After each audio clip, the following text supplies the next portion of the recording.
Welcome everybody to 52 Living Ideas. Today is Comprehensivist Wednesday that we do in collaboration with the Greater Philadelphia Thinking Society. Today is a very challenging meetup. This is really the heart, it is really in the territory of comprehensivism. What we're going to do is that we're going to look at the three religious texts that many of us have been studying. Many of you are familiar with it. Many of you are familiar with multiple of these. What we're going to do is we are going to first look at the three religious texts and talk about similarities and differences between them. Okay, this is going to be massively crowdsourced. So I'm going to ask questions for everybody, and my primary role is going to be to collate everything and try to summarize everything that everybody is saying. Okay, that's what I'm going to focus on. So first we'll start with the three religious texts. First look at the commonalities, then look at the differences. Okay, then we will go to the architects. We'll see if enough people are familiar with the architects, and we'll talk a little bit about similarities and differences. My guess is that most of the people here are more familiar with the religious text than the architects, but we'll get something from the architects, and then we will start saying, okay, what is it that the architects deal with? What is it that the religious texts deal with? One question I do want to ask is, we are living in modern times. What is it that you're getting from the religious texts? How the religious texts together, how are they different from the modern mind? What are you learning from engaging with them in depth? All right, so that's the plan. So let's get started. So first question, so I'm going to go question-wise, and I'm going to invite everybody, anybody who wants to comment on their answers to the questions, okay? So first question is, we're going to first focus on the three religious texts that we've been studying. Tao Te Ching, Gospel of John, and Bhagavad Gita. My first question to anybody who wants to answer it is, what commonalities do you see between them? So go ahead and type an exclamation mark if you would like to share what commonalities do you see between these texts.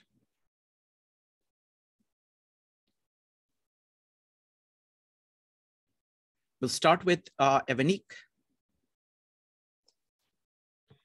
Yeah, so for the commonalities, I see within all three texts is the center and the periphery. So all three texts focusing on your center and letting that affect your periphery instead of the other way around. So, so it's like kind of working from the inside out. Mm-hmm. And it's not, I think you said this in one of the meetups, Shrikant, that it's not the center versus the periphery. It's using the center to come out there. So I think that's some of the commonalities. I think another one of the commonalities focuses on the human and the divine in all three texts. Like we are all human, we are all divine, and we're 100% human and 100% divine. And then Jesus shows how, the example for the Bible is Jesus. Obviously, he shows us how to be human and divine. I think with the Gita, it focuses more on the relationship between Arjuna and Krishna. And, that kind of takes on the human and divine friendship, which I think is also in the Bible with Jesus being friends with his disciples. I think the Tao kind of implies it, the human and divine, but I think it's more prevalent in the other two texts. So those are the similarities that I see between the texts. So center and periphery and human and divine. Yeah. Wonderful. Thank you. Folks, go ahead and type an exclamation mark if you would like to share what you see as similarities between these three religious texts. Next up is Joe. Yeah, at a very high level. I'm just shifting gears here, just coming out of a different meeting. Sorry about that. So I think that they all deal with what human desire is one thing. You know, what do we want as humans? Like, what are we thinking about instinctually? Mm-hmm. And then what's the ideal? And so I look at it as something where it's saying to ourselves, this is who you are, and what are your values, and how do you become your ideal self? Mm-hmm. That's what I find that but really important in that process is also how we interact with each other. Mm-hmm. I think there's a commonality there. What it means to how we look at people, how we look at nature, and how we seek truth. I think that they're all based on some kind of truth. I think that that's a very important point.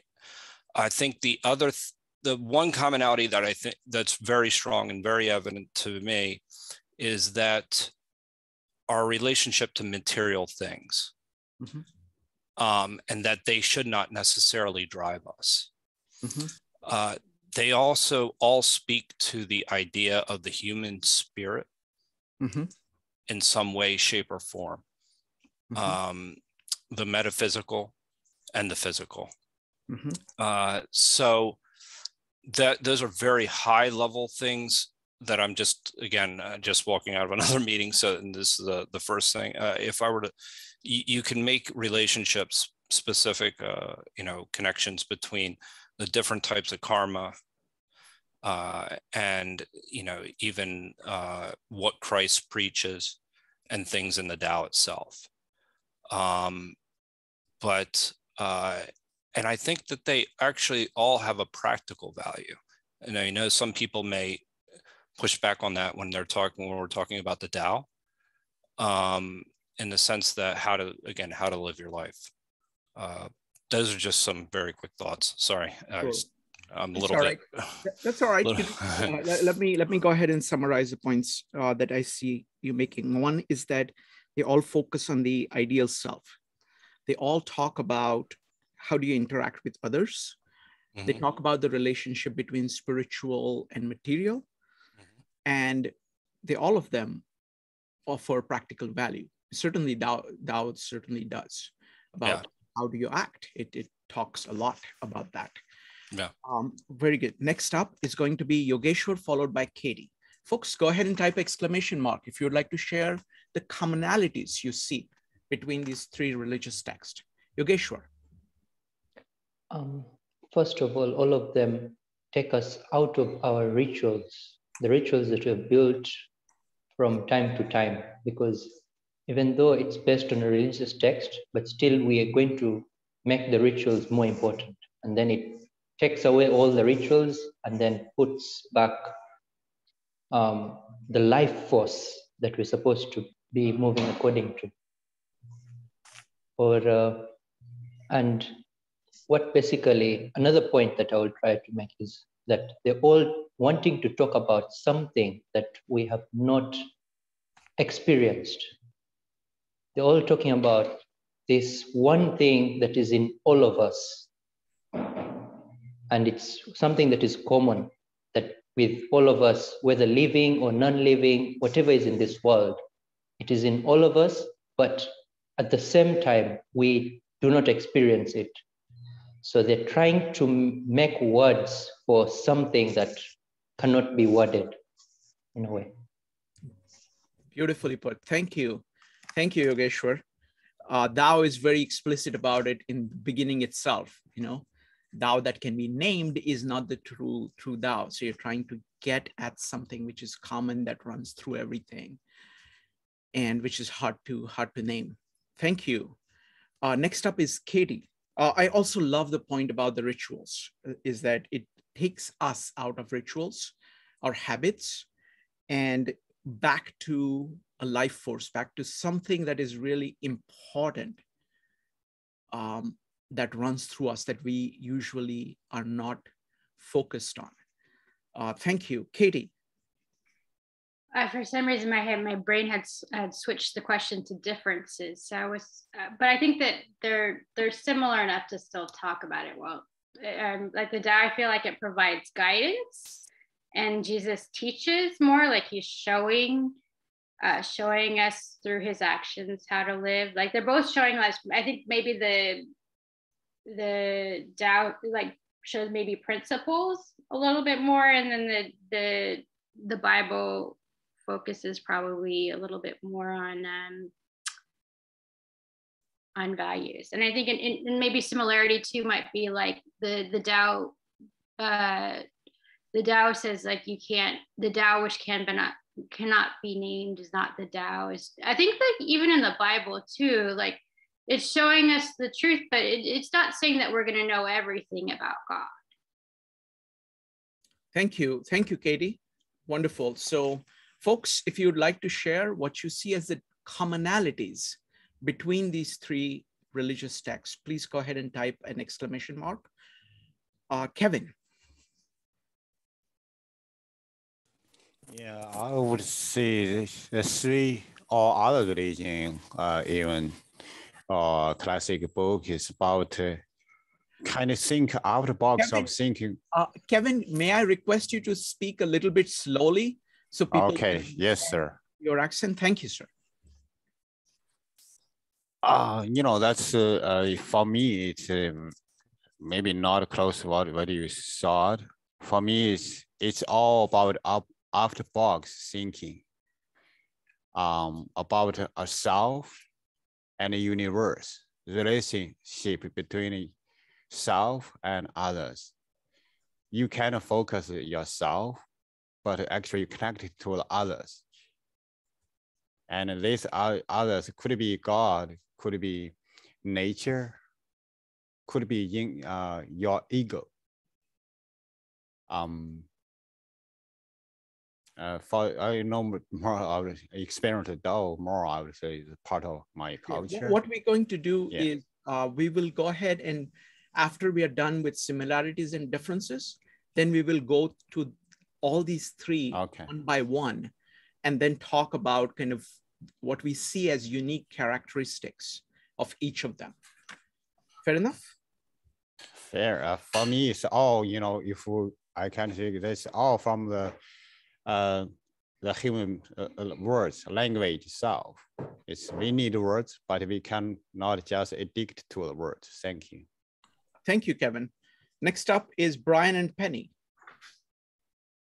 So I have two things. The number one, very close to what Kevin just said, but I would use different words. I think humans are always shocked to discover that they are just a part of the whole. And coming to terms with that is addressed in all these texts. The other thing is the path, that each is proposing a path that in different ways begins with faith. Maybe it doesn't end with faith, but there's some element in there of trying it to see if it works or how it works. Well, thank you. Thank you. Yeah, go ahead, Penny. Yeah. I mean, this is kind of very fundamental, but I see it as that each of them says the human being on their own is focused very much on themselves, the material world, the physical world, and but there's something else which is even more important, which is the spiritual. As Brian had said, you know, the fact that everything is related, this whole other part of the universe that people don't see. So each of these three is trying to provide a path so that people can reach that upper level. Wonderful. So I'll try to summarize what everybody said. This is not a very good summary. I'm just going to list everything, all the points that I've written down, and we will organize them a little bit later on. So I'm going to go from the back here. I think one of the key points which both Brian and Penny made, which is critical, is that all of them are trying to identify the path. So they're providing a guidance of how to proceed in their own way. Okay, I'm going to go back from the top again. I think the center periphery is a crucial idea. Spirit and physical world, human and divine, the concept of divine itself, the idea that there is something that is difficult to name, which permeates everything, whether it be Tao, whether it be God, whether it be Brahman. Each of them have the idea of ideal self. Each of them deal with interaction with other people. The point is they try to take you away from your current habits and try to reorient yourself, on some kind of a spiritual, based on a spirit, instead of just current rituals or habits. They make us aware of something that is deep. And they try to place human beings in nature, amongst other people, and with respect to God. So these are some of the similarities that people have talked about. Next, we're going to talk about the differences that you see between them. After we are done with that, we are going to focus on each of these separately and try to talk about what we have gotten from each of them. Olga, you've unmuted. Would you like to talk about similarities you see between these three? Okay, you've unmuted, muted, fine. All right, folks, so go ahead and type an exclamation mark if you'd like to now talk about the differences that you see between. Douglas, would you like to talk about differences or similarities?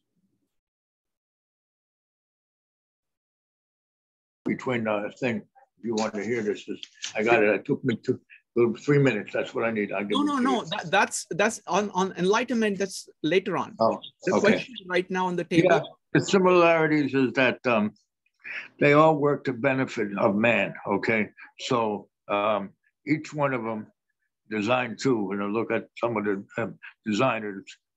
Buckminster Fuller, all of these people are trying Douglas, right now we are just talking about the three religious texts, Tao Te Ching, Bible. Okay, and well, that's what I'm saying.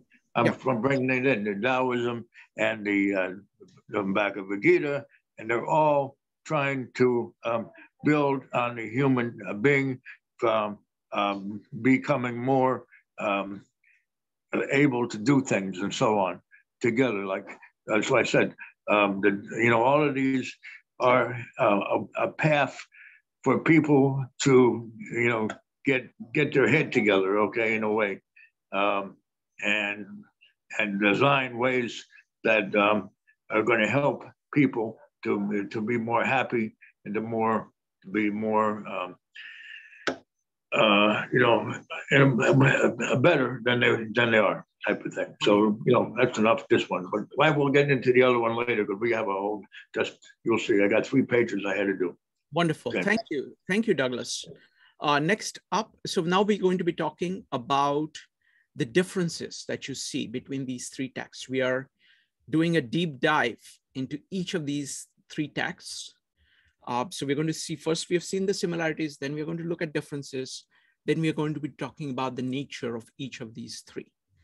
Okay, so it's going to be Katie, Evanique, Joe, and Brian. Katie.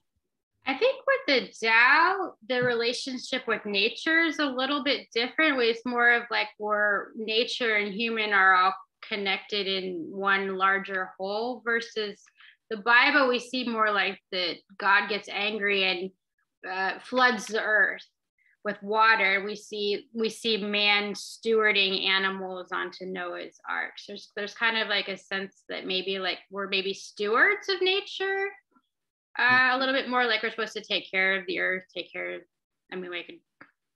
Wonderful, excellent point. So the point is that the view of nature is very different between Tao and the Bible. Excellent. So let's I'm going to try to identify all the axes first. So one axis that you pointed out, which is excellent, is the view of nature. Next up is Evanique. Evanique, go ahead. Yeah, the differences I see is how they tell the story or the narration. So in the Gita, it talks about this spiritual battle. Well, it's a physical battle between two different sides, but it's also a spiritual battle. And with Arjun, like, does he fight? Does he not fight? And he's having a dialogue directly with God, or, Krishna, who's God. And, he's having a spiritual battle, and he's like arguing with Krishna about should he participate in this battle and kill all the people he knows. So it's like one cohesive story, I think. With John, with the Gospel of John and the Bible, it's several different stories. And it goes kind of all over the place if you think about it. But the themes are the same. It's sin and redemption, until you get to Christ, who's the ultimate redemption. But there's still repentance there. But the Bible also is more punishing if you do something wrong. This is where you get the concept of eternal hell, is that, it's supposed to cause fear in people to keep them in line. And, so I think the Bible uses more punishment to keep people in line. And I think the way Jesus uses parables too, to explain things to people. And he uses parables that people know from back in the day to help them get the concept of God. But I think even though it is punishing, like, he's still showing that there's a love there. So I just want to keep that in mind. And then with the Tao, I think the Tao is more poetic. Like Katie said, there's a nature to the Tao, but I think like Lao Tzu uses poetry in a way that connects to you on a spiritual level and has you go deeply inside. And the Tao also has you think about your own actions and, the difference, like with the Tao, moving away from the Tao is not so much an eternal hell as a personal torment, where it's inside of you because you're going against your nature, in a sense, because you're going against the Tao. So those are the differences I see. Wonderful. Fantastic observations, Evanique. I mean, I really, really like so many of them. So the idea of that, it's that Bible is about sin and redemption. It is more punishing than the Tao or Gita. And it's the punishments are kind of almost kind of final, but at the same time, there is love, which is there throughout. There is kind of personal consequences in the Tao, but kind of eternal hell on the Bible, so which is not exactly the same kind of thing in Tao.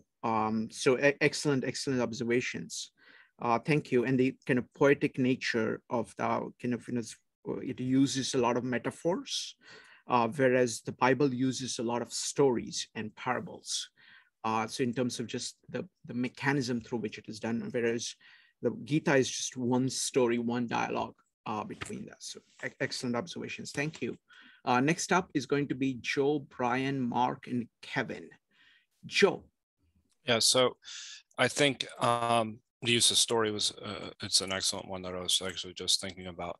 But I think that the fundamental difference when you're talking about the Tao and the Bible, where is the word is true versus the Tao is not using, it's nameless.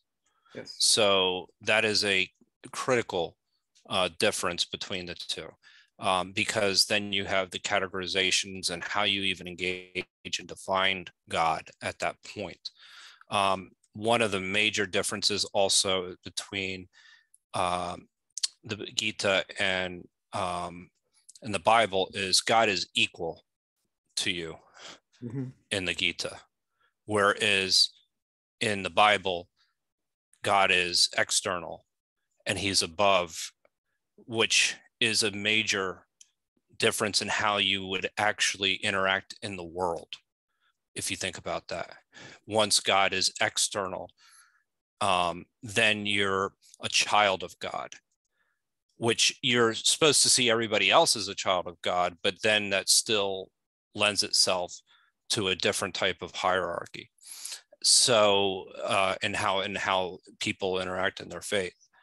And the Tao is, again, it's the most important thing is it doesn't look to name anything, whereas the word looks to name everything in order to bring something into being itself. And I'm trying to think off the top of my head. There, without going into really long details about this, I think seeing God, once you see God in everyone else and God at your same level, just like the way it's presented in the Gita, I think that it lends itself to a different type of, I don't want to say different type of harmony, but a different type of way you're interacting with others, as opposed to this hierarchical kind of relationship with God. And then I think there's the whole metaphysics of it changes as well, is when you even start to the way you define the spirit and what it means to be, God the Spirit, and then God the Son, and what is true. So I think about that a little bit all over the place, but I think that those are major differences that to all three that essentially determine how you're going to really act in the world. And you can see those, how that plays out over time. I won't go into details because it might be a little bit upsetting, but I mean, but there are ramifications for these types of interactions. Thank you, Joe. So I'll summarize it as 2 points, 2 big points. One is the view of word. In Bible, the word is true, and in the beginning was the word. Whereas Tao Te Ching starts with saying that anything can be named is not, Tao can't be named. So it's like it is against words. And Gita is something else on words. So there's three very different approaches to words. The point about God, that in the Bible, the God is above. He's like God the Father.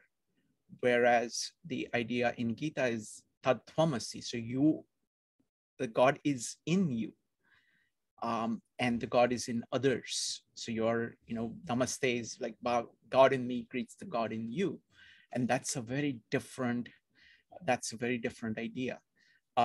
So excellent points. Thank you, Joe. Next up is going to be Brian, Mark, and Kevin. Folks, if you would like to comment on what are the differences you see between these 3 texts. You can talk about just differences between 2, or anything that any kind of differences that you see between either 2 or all 3 of them. You're welcome to type an exclamation mark or raise your hand in Zoom. Next up is Brian and Penny. So I had one difference noted down in listening to others. Other differences are formulating in my mind along the lines they've mentioned. So I might come back with something else. But right now, what strikes me is that the frame of reference strikes me as being very different in each of these texts. Jesus tends to rely on history and tradition, the Tao on nature, and the Gita on current social relationships. Excellent, excellent point. Penny? Yeah, one major difference I see that, like in the Bible, there's one path, and you have basically, well, you could accept it at different times in your life, but you kind of have one chance to get it right. And if not, you're damned eternally. Whereas in the Gita, they believe that you could have multiple lifetimes, and they're hoping that you can reach nirvana in one lifetime. But if you don't make it, you can keep trying and trying and trying and trying. And it seems kind of like in the Tao, the way I see it is you are kind of part of nature, so you can live your life better, but you never get out of being kind of part of nature. So even after you die, you're part of the world, the nature. Wonderful. Brian, I have a question. So you put it very beautifully. So Tao relies on nature. Gita relies on the current social system in some way. And you said Bible relies on history and what else? Tradition. Tradition. Okay, got it. Got it. Okay, so that was one, what it relies on. Also, I really like Penny's point about the paths. So in Gospel of John, Jesus says, I am the way. This is one way. Whereas Gita, you're talking about multiple ways. There is a karma yoga, there is a jnana yoga, there is a bhakti yoga, and you can use them as best as you can based on your capabilities. If you don't go too far, you get a second chance. There are consequences of getting it wrong. You don't make progress, but you can keep working at it. And in Tao, you're following the path of nature. The path of nature is accessible to you. You have to figure it out and you have to follow it. So thank you, Brian and Penny. Great observations. Next up is Mark, Kevin, Zhang, and Yogeshwar. Mark. Thank you, Shrikant. I guess it's kind of disconcerting that as I was hearing people describing the differences so far between the three texts, I'm starting to see the similarities more. But what we will do, so we've looked at similarities. Now we're going to look at differences. And then we are going to look at each of them in their own terms. And what we'll find is that when you look at in their own terms, each of them is actually kind of dealing with the differences in slightly different way. Okay. So it's a way of actually seeing the relationships. It's similarities and differences. It kind of differences force you to make the differences a little bit more than what they are as we notice them. And then in an integrated form, you are able to bring some things together. Go ahead. I think you're right. Okay. So I always think of the Gospel of John and the Bhagavad Gita as being sort of like more like in the format of history books. Like you said, there are parables and stories that are used for teaching purposes. The Tao Te Ching is more set up sort of like, as Avanique said, more like both poetry and specifically for a purpose. It was sort of in the style of trying to educate a young ruler. So it was sort of in that vein. What ends up happening, I think, is it does indeed, all three of them have different ways of looking at the relationship between the divine and the human. So in the Gospel of John, you have the God the Father, but also God Jesus and God the Holy Ghost, all three, but principally when Jesus talks about it, it's God the Father. And then Jesus himself is sort of like a part of God that is trying to bridge that gap between God and humanity. With the Bhagavad Gita, you have the description of a battle primarily, and the more nuanced relationship between Krishna and Arjuna sort of suggests, as people have suggested before, more that it's closer to an equivalence, more like Krishna shows sort of the ideal person, what Arjuna could become, but it depends on Arjuna's choices. So that is a little different as far as what the gap is between humanity and the divine is a little bit closer there. And then when you get to the Tao Te Ching, the gap between the divine and humanity is like completely gone. There's no gap whatsoever. It's not saying that you are God, but you are a part of the Tao. You are part of what makes Tao function. So there's actually no gap, nothing that has to happen to bring you closer to Tao. You are in it, you are of it, you make it up. So that sort of thing. And I guess the other thing that I noticed was the difference between the approaches to redemption. So like we were talking about in the Gospel of John, redemption is following the example of Jesus in order to have a closer relationship with God. In the Bhagavad Gita, it's making correct choices to fulfill your destiny, basically. And in the Tao Te Ching, it's, somebody was saying earlier, getting rid of your idea of traditions and habits so that you stop being the person that society molded you to be, but instead are trying to achieve redemption by not caring about redemption anymore.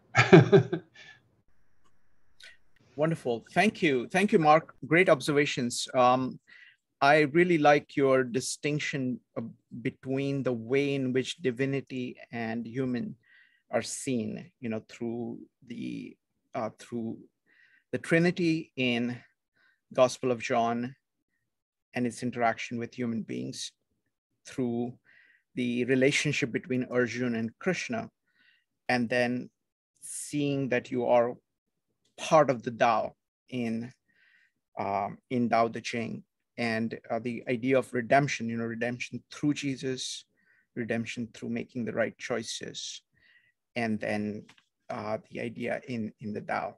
Fantastic. Thank you. Thank you. Next up is going to be Kevin, Cheng, and Yogeshwar. Kevin. Yeah, I've got so many. Lots of points are similar to Joe's, but I try not to repeat. And for me, it's first, who is spiritual and deity? Like in the Bible, would be the God is the Father is God. The story also the very single story. You follow the Father. Father tell me that, I tell my son. So, and for the Gita, I learned I can be the God. In the Tao, could be neither or both. I can be myself. I learn from nature, follow nature. Even nature itself could be neither. Alone could be sort. Sort is come from, can build alone. That kind of relationship, duality. And other, that's a way for, I try to use a simple and maybe biased way. Maybe Tao, Bible is a dichotomy. You could be good, either good or bad. You follow the God. You could be, you follow the good path. And about words itself, that's obviously key. Key difference is in the Bible, Gita. I would say words matters, and in a Tao, be careful. You speak good words, bad words could become. You doing something good to one side, another side of bad also come up. internally or externally, bothly. Thank you.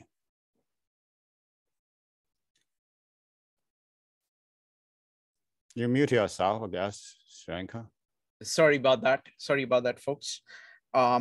So I like your observations about, that in Bible, it is God, then Jesus, then the Holy Spirit. So that's how kind of deities work. Whereas in Gita, you can be God or you are God. And don't know exactly how to put it in Tao. So that's very interesting. And definitely the point about words, that both Bible and Gita use words and value words very much, which is very different than Tao. So excellent points. Next up is going to be Cheng, followed by Yogeshwar. Cheng. Yeah, I see the difference between the three. I think it's a spiritual path. It seems I don't know Bible very well, but it seems Bible seems to have a very clear path. There's one way you can go to achieve spiritual growth. Then Bhagavad Gita seems to lay out several different paths you could do, different kind of yoga based on your personality. And then Tao, it seems they didn't give you any clear path, but I think that's very typical Chinese way. Like it seems so easy, but it's also extremely difficult because you just follow the Tao. And the talk about the Tao is just so simple and profound. It's very similar to Chinese medicine, like you cannot, they don't emphasize on teaching. They emphasize you just and also the Buddhism, you just get it one moment. There seems like you just think about it, the moment you get it, nobody teach you. For me, I think it's very difficult for a lot of people. So you either get it or you don't get it. There's no gradually growth. I found that's a very typical Chinese way of learning. Wonderful. Thank you, Jing. I really like this observation. So what you're saying is that in Bible, a clear one spiritual path is laid out. Whereas in Gita, it says there are multiple paths which are going to lead to the same thing. And they are all kind of, they all lead to the same thing. There are different sides of the same coin, but you can choose any of them. And I really like your comments, the way you put it about the Tao, because on one hand, all you have to do is to follow the Tao. On the other hand, following the Tao is not explicated to you. It's not described to you in words as is described. We contrast that to what is said in the Bible or what is said in Gita. It is all explicated to you. Do this, do this, do this. This is the way to do it. Whereas here it is follow the Tao. Be like water. It's like that. It is through metaphors where there's lots of percepts being given to you, and you kind of have to abstract from it something for yourself. And if you manage to do that successfully, then you get it. Otherwise, you don't get it. So that's really beautifully put. Thank you. Next up is Yogeshwar, followed by Katie. Yogeshwar. Yeah, basically, most of the differences have been said. So I'll talk about the situations in what they were made. Like Gita, situation was a war, and the main thing here, Arjun came to Krishna. Yes, that what should I do at this time? And in the Bible, Jesus went to look for disciples. He went to people to teach the word of God. And in Lao Tzu, actually, the story I have heard, maybe you could correct me, is that he was leaving the city, and then the person at the door, at the main gate, stopped him and said, I think you are Lao Tzu, so if you could write this down for me, like all that you've got. Yeah, so all the situations are so different, because this is a war in Gita, and now Krishna has to take him within a short time to where he's supposed to be in a spiritual way. And in a way, Jesus has some time, like he can go to his disciples and tell them day by day, 2 days, 3 days pass, months and years pass, but he can give it to them slowly by slowly. And in Lao Tzu, it's like you can just write a text and people can get it whenever they want. Like maybe even years after or generations pass, they can get it. And then the people who wrote it also matter, because here in Tao Te Ching, Lao Tzu writes it himself. In the Bible, the disciples who have heard the word of Jesus write it. And in Gita, actually, neither Krishna nor Arjuna writes it. Then the people who have heard it at the same time, which is Dhritarashtra and Sanjay, they also just talk about it, but don't write it. And then the fifth person, who is Vyas, is the one who writes the Gita in the text of Mahabharata. So those differences that I wanted to point out. Beautiful. Yogeshwar, thank you. Thank you so much. That's kind of crucial historical context. Really appreciate both the points about the situation of the war. And that's really striking when you think of it, that in the middle of the war, this is spoken for probably a couple of hours. That's the context. In the middle of the war, they're saying, and Arjun comes to Krishna saying, tell me what to do. Whereas Jesus is going to the disciples, whereas Lao Tzu is just handing over this for anybody who wants to read it, or wants to take in. It's a beautiful, but thank you, Yogeshwar. Next up is Katie. I think Tao Te Ching, it says there was nothing, and then out of nothing came being. And in the Bible, we see, God's there before everything, and then God brings everything into existence. So it's not like there's something creating creation. And I also think that if a lot of times, like, it's not super important for me and my own personal beliefs, but like in the Tao Te Ching, like it's often feminized concepts, and in the Bible it's often masculinized concepts. Excellent. I really like that point about kind of feminine and masculine emphasis in both. Masculine emphasis in Bible and more feminine elements in Tao Te Ching. All right, now what I want to do, third, is now I want to look at these texts on its own terms, because what we are doing in terms of looking at similarities and differences is highly unusual in the historical context. These books were not really meant to be processed this way. They have to be processed in their own terms, where people were saying, okay, I have Bhagavad Gita. What does this mean? What does this mean to me? Similarly for the Bible, similarly for the Tao Te Ching. So let's do that. And while doing that, we can look at the similarities, uniquenesses of each of them. Let's start with the Bible, which more people are more familiar with. So now that we have these similarities and differences that we have talked about in the background. Now we're talking about Bible itself. How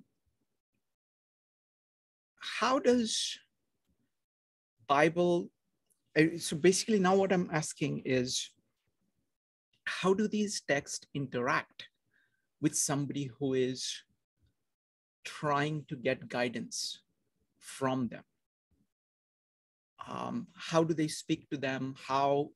Anything that you want to talk about an individual text. So we'll start with Bible, then Tao Te Ching, and then Gita.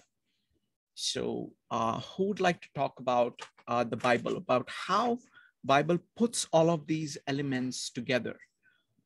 For example, you can look at just the similarities and say, oh, you can take it anyway. I don't know whether I have made the question clear. What I want to do is I want to look at these works, each of these texts on their own, and I want to talk about how they appeal to you. You know, when you are reading the text, what does it mean to you? What does it do for you? What are its strengths? So look at each text on its own terms and whatever. So first we'll start with Evanik. And Evanik, first tell me if my question is clear. Yeah, so if I got the question correct, it's like, what does the three texts, but particularly we're talking about the Bible. Just with the Bible now. Yeah. Go ahead. What kind of guidance they provide, and what do we get out of the text? Right. Well, what do you get out of the text? What kind of worldview? How does it interact with you? Anything about your experience with the Bible? Go ahead. Okay, so for me, I think how you get guidance from the Bible, I think according to the Bible as a whole, according to the New Testament, I think it's both. You got to seek God. Like, you got to be looking for him. And so I think if you're looking for him, God reveals himself to you. So I think that's how you get the guidance, is you have to ask. It's in the asking. I think in terms of what I get out of it, I think in order to be able to answer that, I have to say, through the meetups on Thursday, I've gotten a more personal guidance towards God. And that doesn't sound right. But in order for me to explain that a little bit, I have to go back to the past. Sure. When I was in church, when I was part of a religious organization, the Bible was a way for me to get approval from church members. It was like quoting certain scriptures got me certain things. And what I've learned in the meetups is that that's not the way. That's not even the way the Bible would want you to do it. What I learned is that the center and periphery, if you're looking for God, he will provide you guidance. And if you are approaching the Bible with good intentions, it'll show you the way. And I think approaching it in the way that we have been approaching it for the sake of just studying the words and studying the Bible and studying the meaning without any outside attachment has been great, because it helped me to realize the spiritual guidance that's there, to not look to the outside, to not look to the peripheral for approval, to not look for other people to fulfill me, to go into the center and to go into Christ. And it helped me to really get that God is in me. People used to always say the Holy Spirit is in you. And I'm like, yeah, okay, whatever. Like, I learned that, but I think studying it, meaning that it's the living fountain, like with the Samaritan woman, in particular, the living fountain that is in you is something that God puts in you in order to continually to seek him. As long as you are continually seeking God, seeking spiritual guidance, you're good. It's going to be good, and you're going to be focused on what your intention is. And I think the most powerful thing for me is the simple fact that if you're looking in the center as opposed to periphery, you're more fulfilled. Things in your life, you start to realize what has value and what doesn't. And what has value is what essentially makes you feel good spiritually. And the way I look at it is like, if I'm being the person who I want to be. And I think this is where looking at the Bible this way really helps. If I'm trying to be the person I want to be, the person that God made me, that's how I'm going to get fulfilled. Yes, I'm going to make mistakes. Yes, I'm going to mess up. That's why there's repentance there. But if I'm looking to please God and really knowing what that means, which is what this has really helped me, along with Aquinas, and knowing that if I'm fulfilling God's purpose for me, I'm also finding out, I have to find out who I am. It's like, I have to find out who I am because that's the way God made me.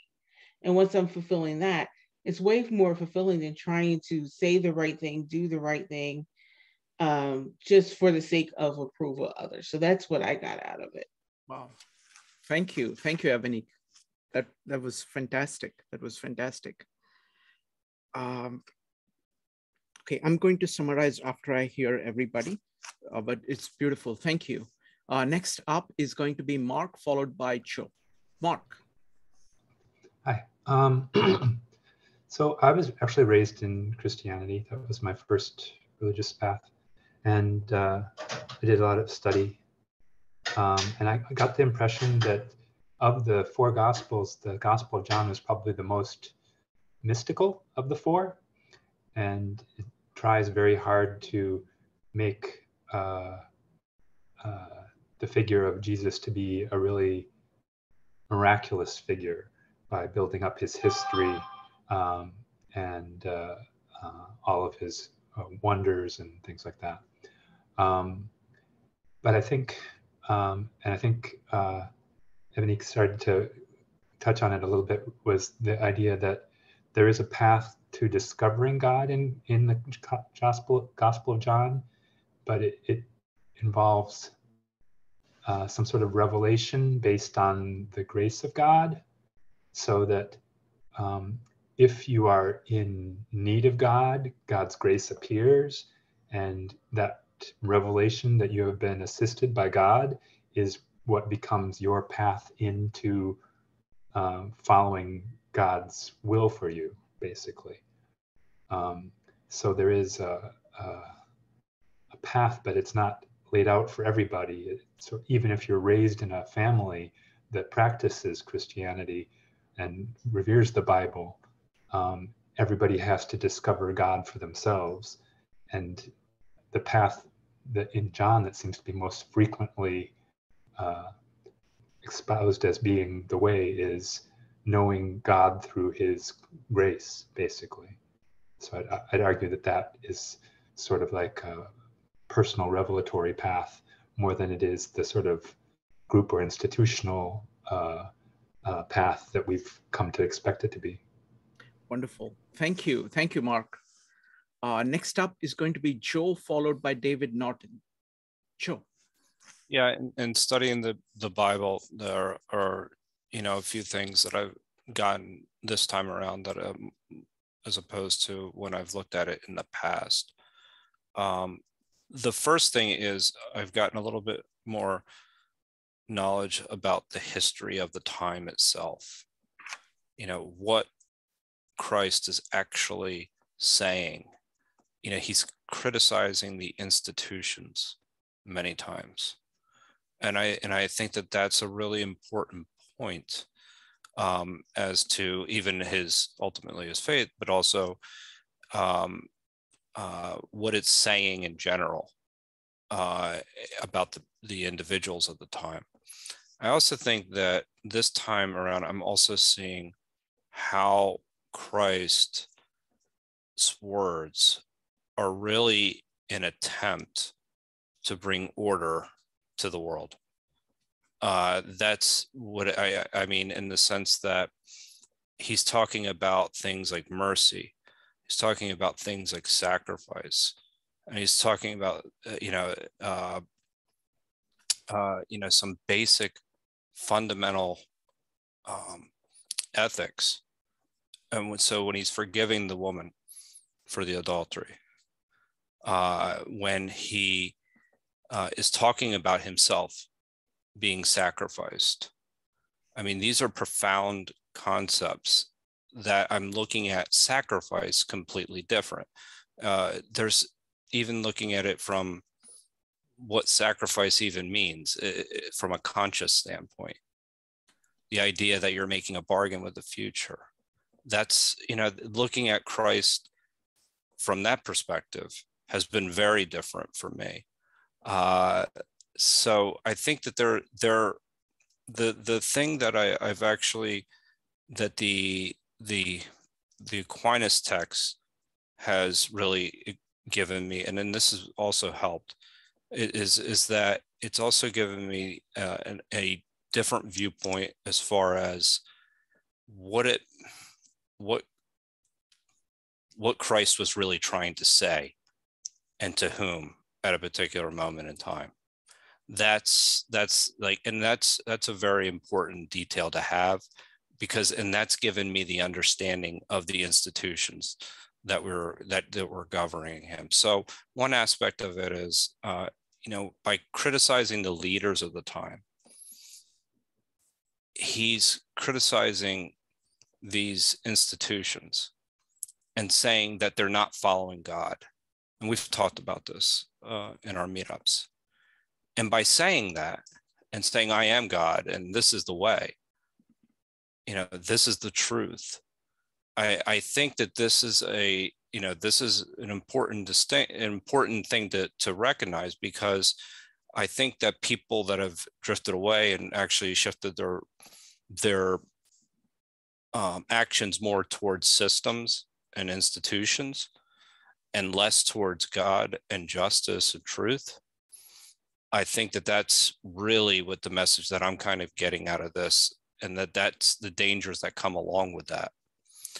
And I think that that's essentially what Christ is saying in this particular, I mean, that's what I'm getting this time around when I'm looking at it. I'm looking at how Christ is trying to reshape the world and bring order to chaos. I'll just sum it up like that. Thank you. And I really like the theme that is running through both, you know, what Evanique said, what Mark said, and what you said.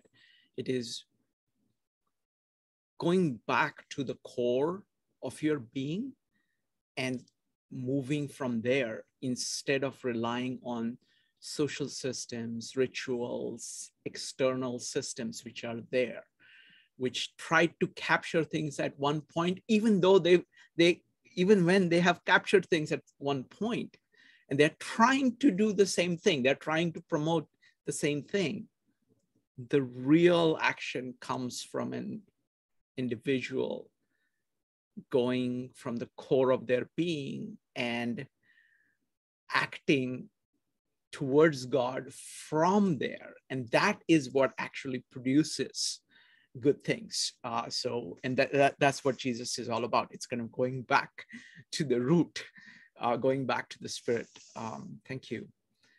Yes, go ahead, Joe. Just one last thing I would like to add is that I've also noticed this time just this attempt to make it universal, like, attempts to make the God accessible to everyone. And that's a very important point, where he's engaging with people outside of the Jewish community. Those are very important nuances that I have always kind of known about, but I have an appreciation of. And again, another theme that came through, again, all three of you, is the act of asking. An individual has to ask. It doesn't matter if you grew up in the Christian community. That's not, you know, you have to ask. And if you ask, then you get the grace. Thank you. Next up is going to be David Norton, Katie, and Brian. David.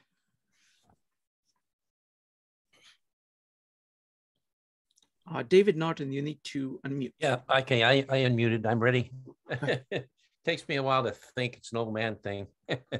But, you know, the thing is, I think what you just finished saying there about asking is primary.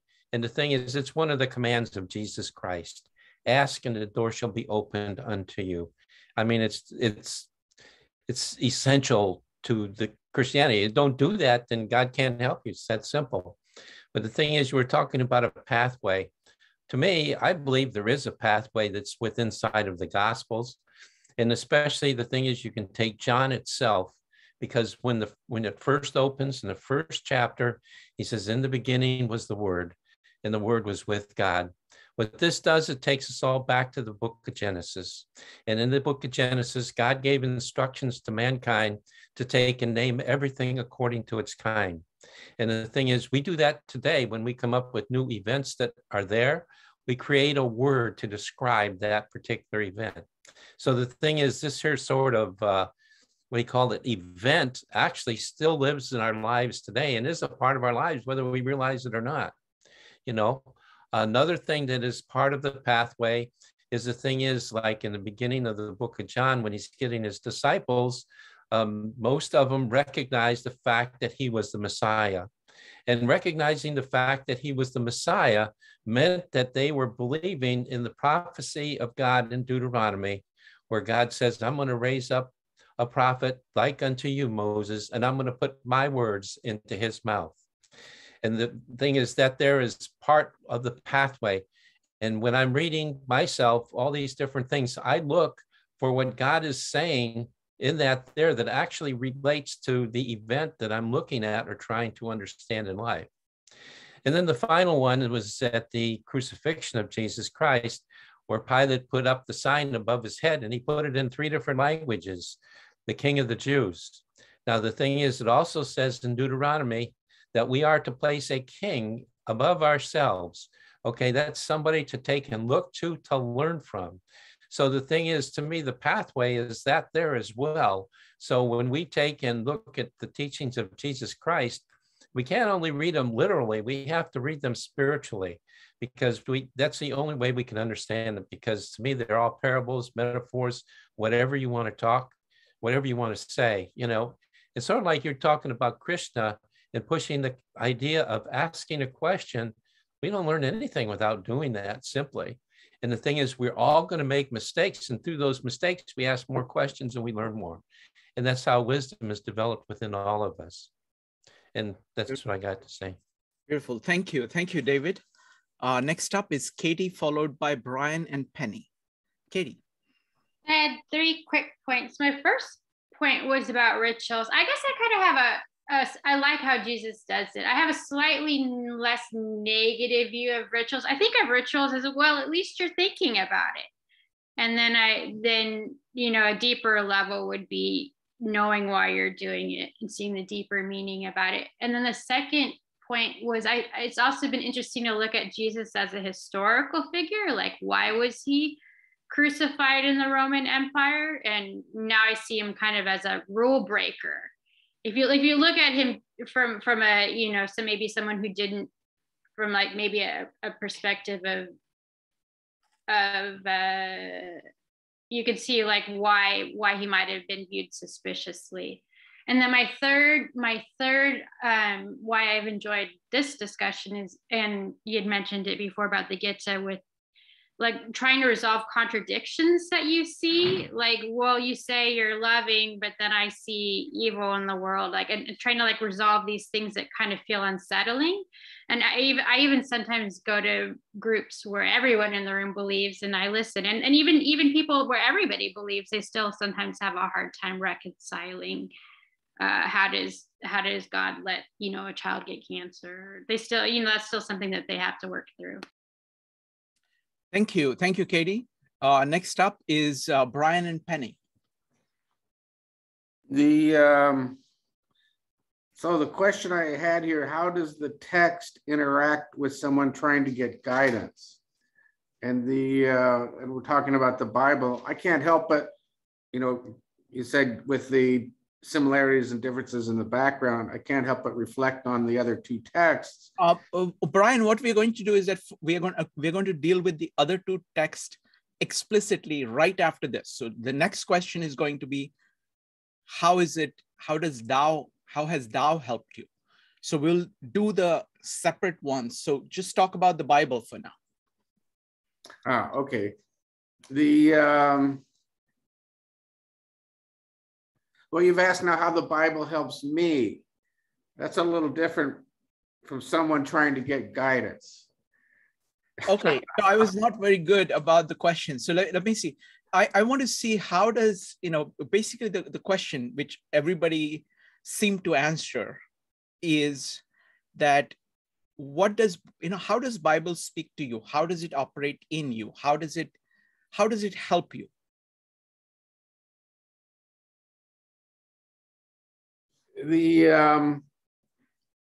I guess then I would say and here focusing more on the Gospel of John.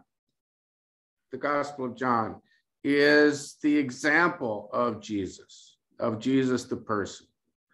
Not just the words he said, because this gospel doesn't really focus on the words he said. It's more who he is and what he does, and why he does it. He does it for us, for mankind, and then points to that as an example. That is brilliant, Brian, because I think that really, because it's for human beings, that is very powerful, of saying, this is the ideal, this is the model, this is the way. And combination of actions and words demonstrating that. And I think Jesus is a perfect example of how powerful that can be. Thank you. Penny, what about you? Well, I mean, this time when we studied, the Gospel of John, what I would say that the thing that kind of impressed me and focused more was about the difference between the center and the periphery. And, how Jesus' words were trying to get you to focus on your center, to become center-oriented and outside the external or the periphery, which I had never looked at it that way before, because I think studying it more like, kind of like rules or story to tell you how to behave. Mm-hmm. Yeah. But not to, that you're supposed to go into your own center and then move out that way. Beautiful, beautiful. Thank you, thank you. I am delighted how many of you have brought up the center and periphery. This is just fantastic. All right, so now we move on to Tao Te Ching. And the question is, again, the same question. How does it speak to you? What do you get from it? How do you interact with it? What does Tao mean to you? We'll start with Mark. Mark, go ahead. So this is probably where I've done the deepest investigation in the Tao Te Ching. I've also read Sun Tzu and the I Ching and several other texts, but it's particularly in the Tao Te Ching. I think I'll give the example of when I first encountered the Tao Te Ching when I was in college. I had the sort of Western mindset that I was going to understand it from the beginning to the end. And then, of course, chapter 1 is all about these impossible to resolve contradictions. And I didn't turn back to the Tao Te Ching for many years as a result. It seemed like it was too difficult just based on that very first page, that first chapter. But what you get into when you get further into it, I think it does start to come up with a way of helping that is beyond just sort of situational guidance. It does talk about repeatedly about how you need to separate yourself from the concept of yourself, either what you think of yourself or what other people think of you, that there is a unique part of you that called the De. Basically, the De is sort of sometimes translated as virtue or power or whatever. It's the way that the Tao influences the world. Tao itself has all sorts of currents and eddies in it that we see in the way that it changes the De of its individual parts. So that it also gives the example of being an ideal to be sort of like the village idiot, that nobody bothers you because they think you don't know what you're talking about. That having no nobody arguing with you, nobody expecting anything of you is like the ideal state. So it allows you to be whatever you will be. So that there's the particular path that it talks about, I think I mentioned in the comments, is called Wei Wu Wei, doing without doing. And that can be a contradiction to sort of but get your teeth on into as well. But basically what I come down to is it's talking about doing things without any expectation of the outcome, so that every time you do something, it's a surprise what the outcome is, and that you do things also effortlessly, effortless action, that you do things because it's there, because it's the next thing in front of you. So I think those are all paths that are possible in the Tao Te Ching, and that it specifically says avoid these things.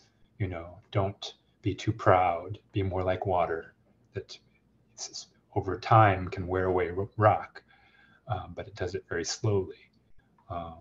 So, and don't be like the people in the marketplace. You know, understand that sometimes things take a long time to build, and you've got to be comfortable with the idea that a sapling becomes a mighty oak tree at some day. A mound of dirt eventually becomes a huge terrace, and a trip of 1,000 miles starts with just one footstep. So that there's the whole idea of you are on a path. Don't expect anything to develop quickly. Just keep on it. Wonderful, wonderful. Thank you, Mark. Fantastic job, fantastic. Next up is going to be Kevin, Zhang, Joe, and Evanique. Kevin. Yeah, let me start. This is very interesting. It's from the first two sentences or three sentences from Gospel of John and Tao Te Ching. I'm going to use my own kind of understanding. In the beginning was word. The word, uppercase word, out in Greek is logos. And the word was with God. And God was the word. All things through him, which is God, came into being. Another side from Tao Te Ching, almost upside down. That's a different perspective. They say Tao can be named, not eternal Tao. Name can be named, not a eternal name or ideal name. If the Gospel John can say this is ideal pathway, here says no ideal pathway. When you find ideal way, maybe another better improvement on the path. Here's the basically key concept in Tao Wu Wei, from my understanding, would be do things without conflict. It's not just doing less effortless, do nothing. That could be, yeah, for meditation, that's one way. But when we do things, I don't want to, let's say, benefit myself, hurt others. That's one. Another one is about yin yang. Yin and yang is a concept, relationship. For example, long and short. When you look for a long one, the short may come up. When you think let's find a good thing, bad arise. Thirdly, is about self-ego. It not just look at our inside. We learn from the outside, from the river, mountain, from the ordinary thing like 30 spoke in the one view inside everything connected. Thank you. Thank you very much, Kevin. Really appreciate that. Thank you. Next up is Zhang, Joe, and Evanique. Zhang. Yeah, I think Dao De Jing really benefited me a lot. I think I mentioned about earlier, you know, they have teach you different method, like way of spiritual development. Since Dao De Jing didn't teach you a very specific way, but I think the important thing is change your mindset. And we study in the design way, you know, when your perspective change, everything changed. And I actually talked to his friend. There's books about skills. There are so many books teach you all different skills. But most important book actually is teaching you about your mindset. I think the best thing I learned from Dao De Jing is the relativity, you know, the good can be bad, bad can be good. When you have that perspective and they see things in a much bigger range, larger scale, instead of like you're living in that moment, personal level. So once you reach that level, nothing is so affect you as much when you see things in a perspective. And about Wu Wei, I have very different understanding. I think the Wu Wei is not like not doing things, just doing things in front of you. Wu Wei means you follow the Dao. So you, instead of force against nature, you understand the principle. So you follow the principle, you can reach whatever you want without much effort. Like you're going with the stream. You're not swimming against the stream. So you can reach wherever you don't need to paddle. The river, I want to go there, and the river push you there. That's my understanding, that's Wu Wei. So it seems you're doing nothing. But because you understand the way, you can find whatever you want without much effort, because I found that's very different from Western culture. It's emphasized so much about effort, you know, work hard. But most important thing is work smart. I think Dao De Jing is about work smart, not just work hard. And I also think Taoism is very yin and yang. It's more yin, you know, feminine. It's more like follow your instinct, you know, your nature.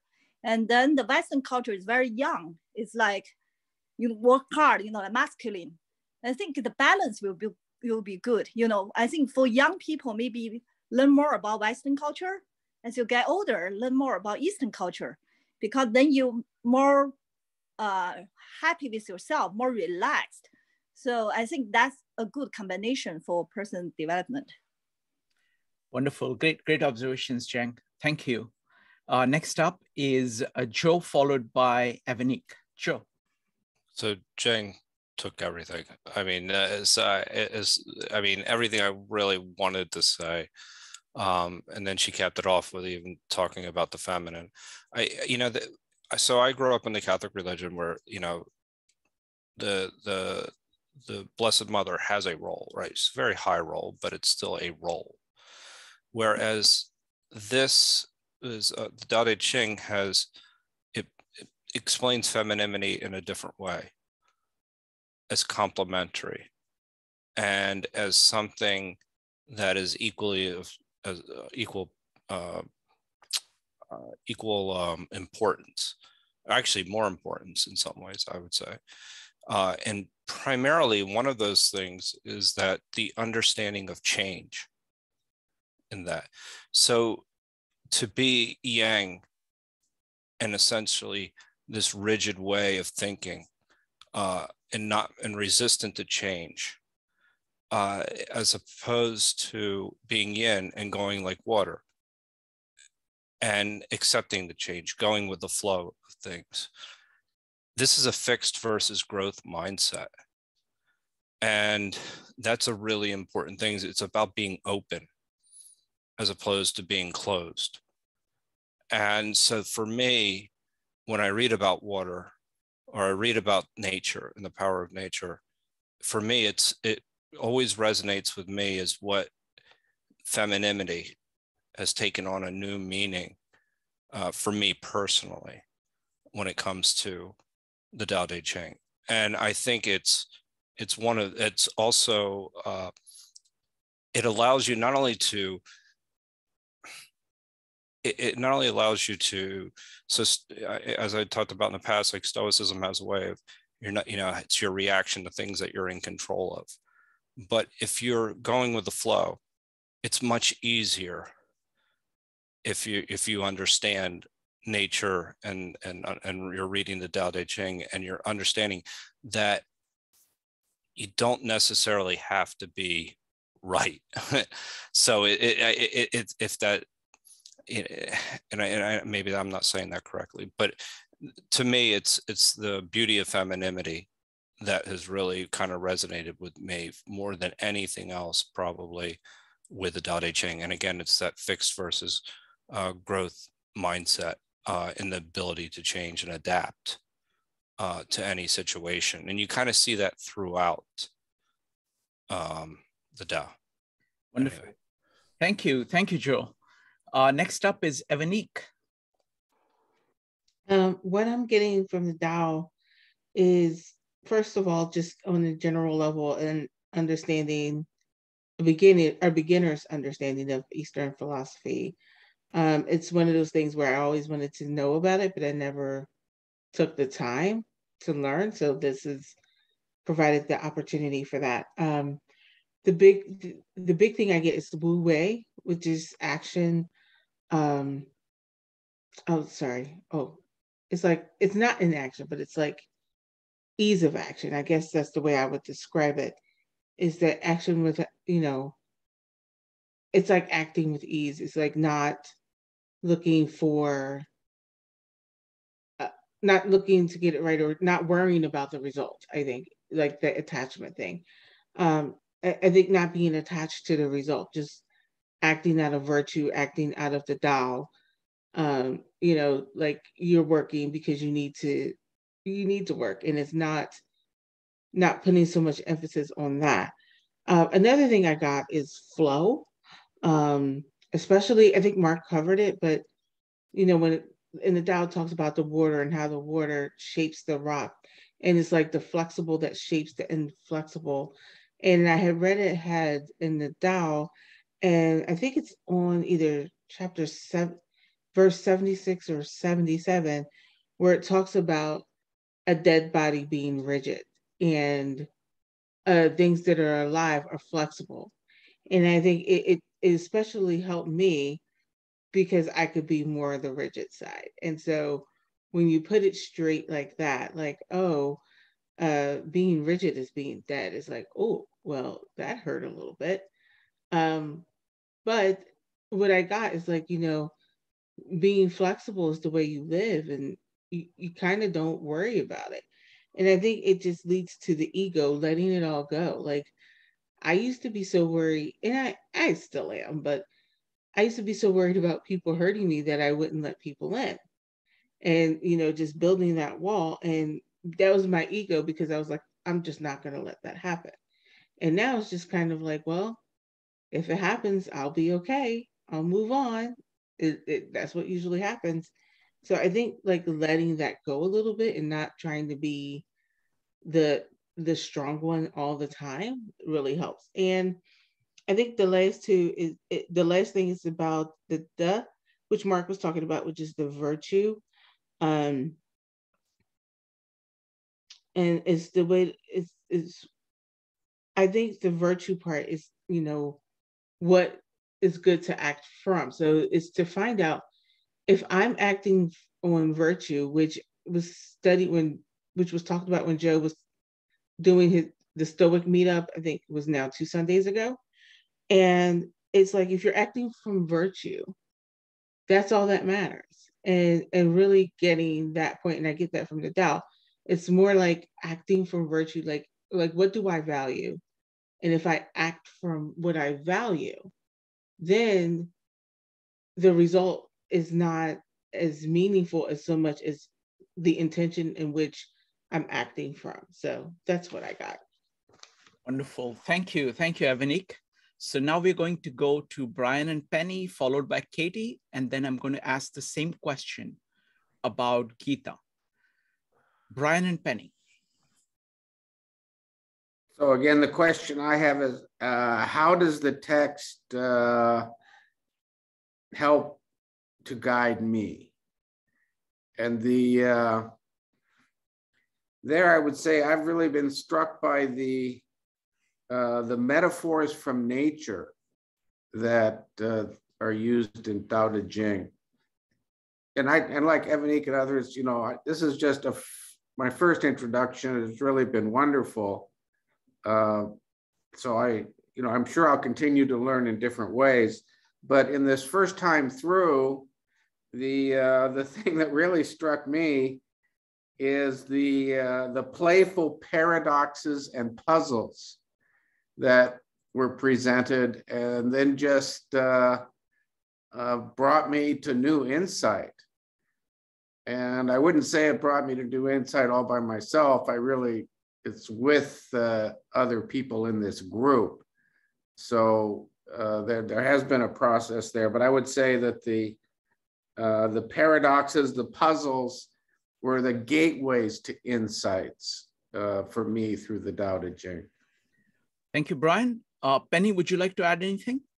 Okay, one thing that, and it's my first time too of ever reading the Tao, but that really struck me was when they're giving so many instructions to the rulers, and basically they're saying, you know, you do your own thing. Don't even worry about, you know, the people you're trying to rule. If you live your life properly, you'll be a good example and things will go well in your kingdom. And so what struck me was kind of, you know, that kind of separation from everybody else and what other people are doing, and if it's right or if it's wrong, or should, you know what I mean? You know, that's like something you don't have to focus on at all, that you're just like focusing on yourself, trying to, you know, do things naturally and a natural progression, forget everything else. And I think that has helped me, just like from like looking at the news and stuff like that from now on, or like, you know, being a little more calm, or looking at other, you know, just saying, oh, you know, I don't really have to worry about that. Yep. Wonderful. I really like that observation about kind of, you know, Tao is all about focusing on nature versus culture, not getting too much wrapped up in the 10,000 things that are around you that are interacting with you, rather than going to the base. Thank you. Next up is Katie. Yeah, I was thinking about it the other day too. Like we go to, I liked how you paraphrased it back then. Like we go to these texts for guidance. You know, when we think of water and, you know, be flexible, like water, because that's what we need guidance with, where it's hard. But I think it also could apply to things that are positive too. Like, you know, I think we just don't need guidance for appreciating dolphins, for example, swimming and jumping in the water. That's not something we need guidance from. That feels natural. We need guidance to help us through the hard times and weather the storms. And then my second thought is I really liked how Mark said that we're part of, like we're part of the Tao. We're not separate from it. It's one big thing and we're all connected to it. That's how sometimes one thing that it kind of changed me was when I was watching movies. I remember I would watch kind of charged movies where there was killing in it, and then suddenly you'd see an animal killed, and then suddenly like my empathy would come back for a second. It was like, oh no, what did the animal do? And then I feel watching the animal get killed makes me have empathy for the person again. So sometimes going through the animal can make me feel more for people. Thank you, Katie. All right, folks. So now the same question about Gita. Now, we've not been doing Gita as much. You know, we've just started very recently, relatively. So, but I would love to hear what Gita is doing for you. Anybody who is, you know, any comments on what you're seeing? Let's start with Joe. We're still working our way through it. But you know, how Krishna and Arjuna interact with each other. And the concept of God itself. It's changed my whole opinion on how I look at God. So it's had the most profound impact, because I look at the benefits of that, and how you view other people, and your path to enlightenment through the 4 yogas. And that's essentially your path to freedom. And so I look at it as the most transformative text that because it's kind of, there's commonalities, as we've discussed those in a lot of different ways.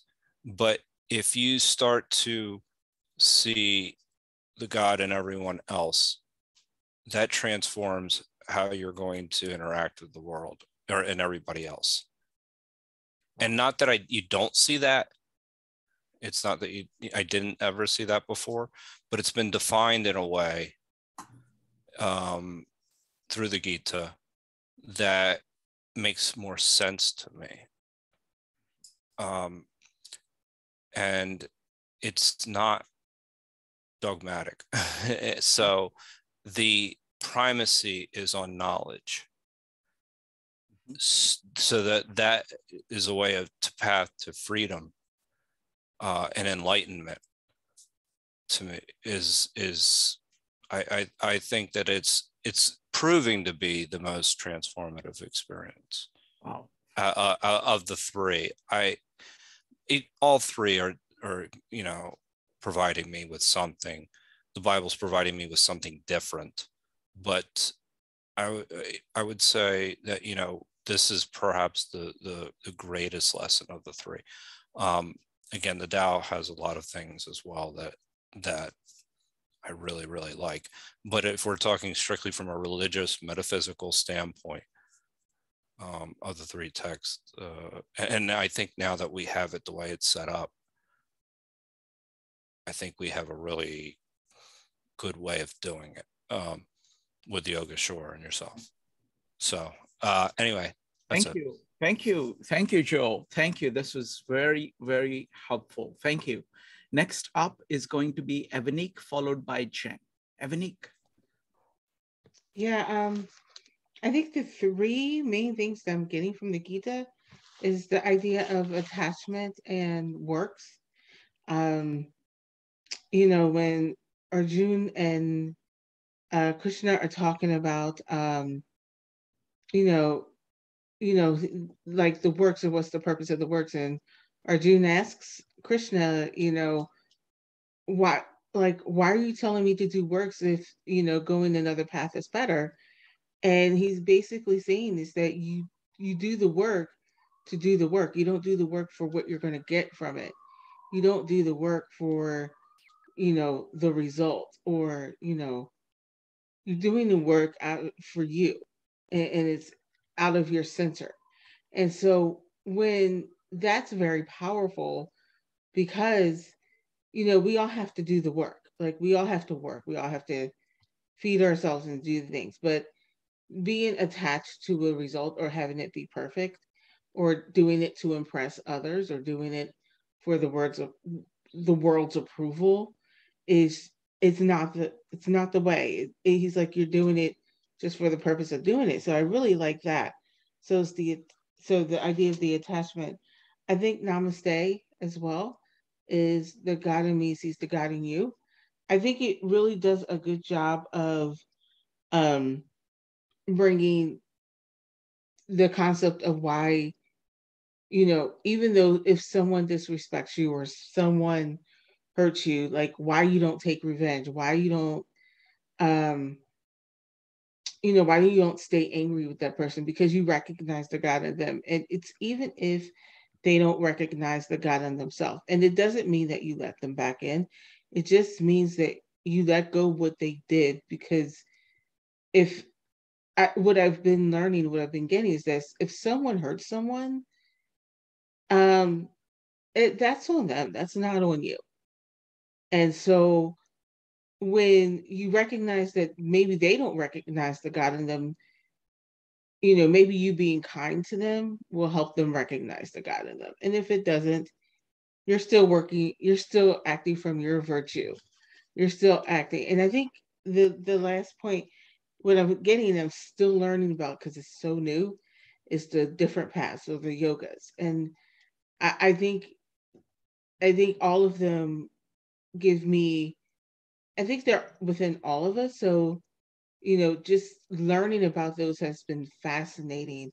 And even though getting the concept of the yogas and learning about the different yogas is still pretty new to me. And I am getting so much from that and learning that and going through the process. You're right, Shrikant, like the Indian mind is way different than the Western mind. So learning to think in a different way is really helping me see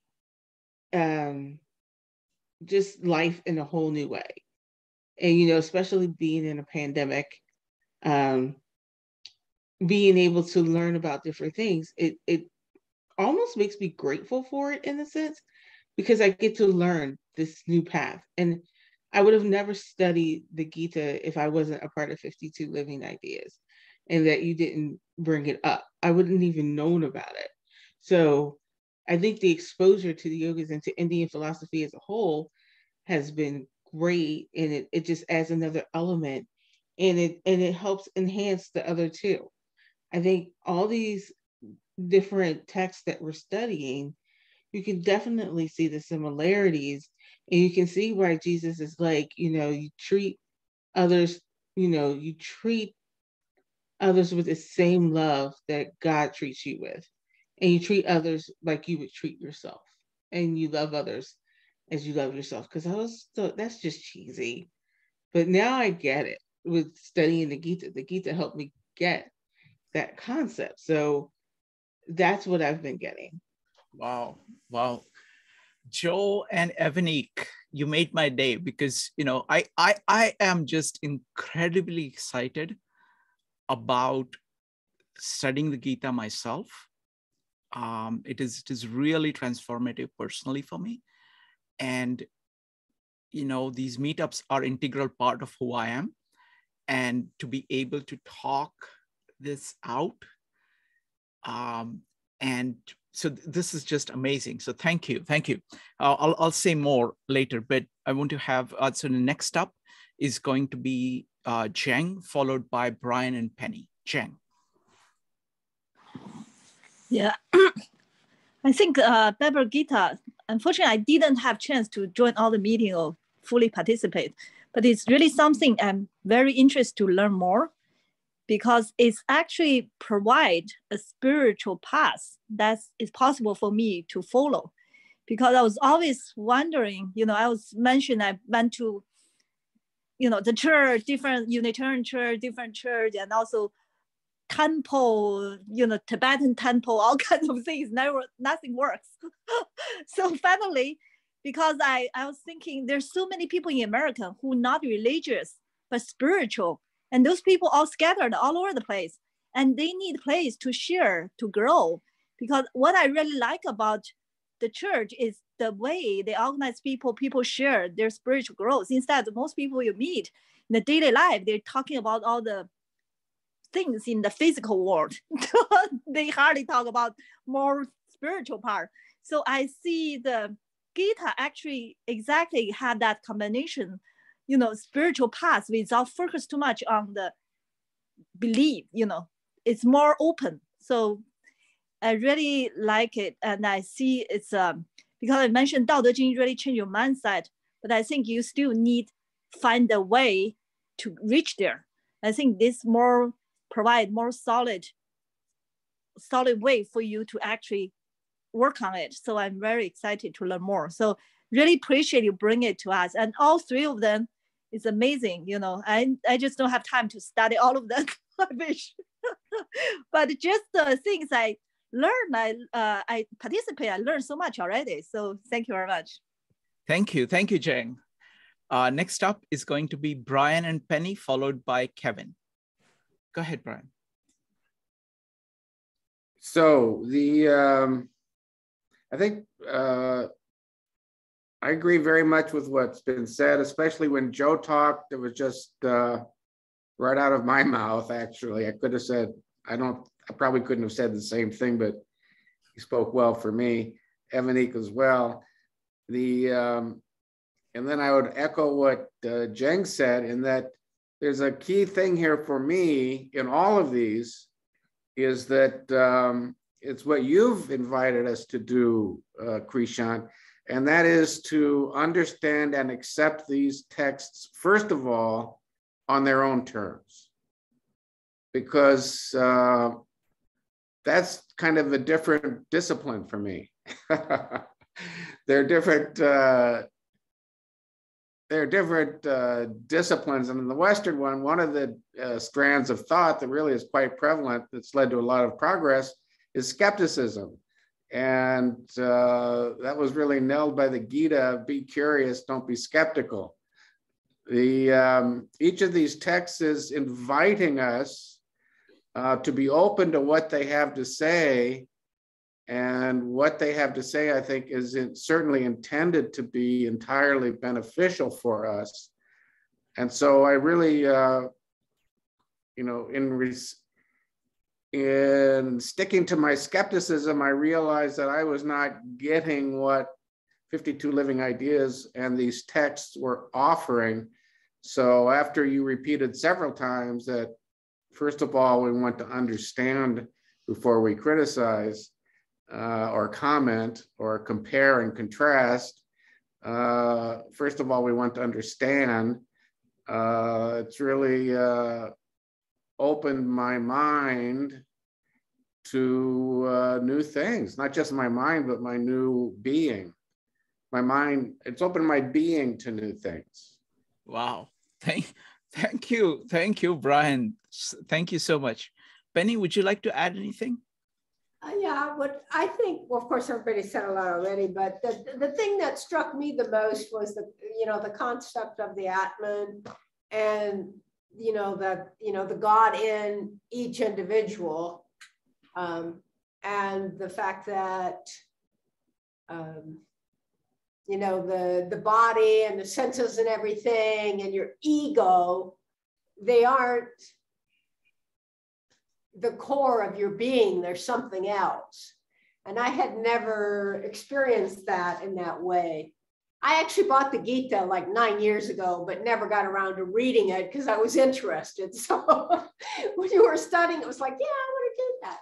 But somehow to me, that just, that concept is kind of like, instead of being isolated, you're actually part of everything. And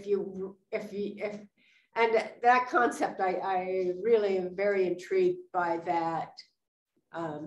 Wow. Thank you, Brian, and thank you, Penny. Really appreciate that. Kevin, what are you getting from Gita? Even I see Gita, I would guess people can, clarify my question. Kevin, can you speak into the mic, please? Oh, sorry, maybe clear. Better now, right? Yeah, that's better. Oh, okay. I switch my ears now. This Gita is during the background. It's about war. Should I, take the war about in the Tao? It's also about war. How about biblical time? I would say also war related. Here's about the Gita. For me, I learned from Gita is you got a different path. You keep going, never too late. You can find something for your own way, a spiritual way. As human being, we always try looking for spiritual true peace. So sometimes the world come up. That's the minus divided. Everything is done. So that's why those classic books, I was all born at that time. That's surprisingly the peace time like our time now. It's hard to have a good spiritual classic come up. Thank you. Thank you, Kevin. So I am personally extremely excited about the Gita, and I'm of all the three works, we have just begun on Gita. We started with Tao Te Ching first. I think we've come up to 62, and Jason and Aman have done such a wonderful job, and so has everybody else. So we have a fairly decent grasp of the Tao. So the level of kind of knowledge, I always look at kind of common knowledge that is there in our meetups. So I think the common knowledge of Tao has improved. It's quite a bit, since we started. I think that's really powerful. The common knowledge of Bible, the advantage is that many of us, not me, but most of you guys, were already familiar with Bible coming in, and then actually reading the Bible, focusing on Gospel of John, which was, I think, a fantastic choice, and then bringing in Aquinas is really opening up that text and connecting it to something very deep for all of us.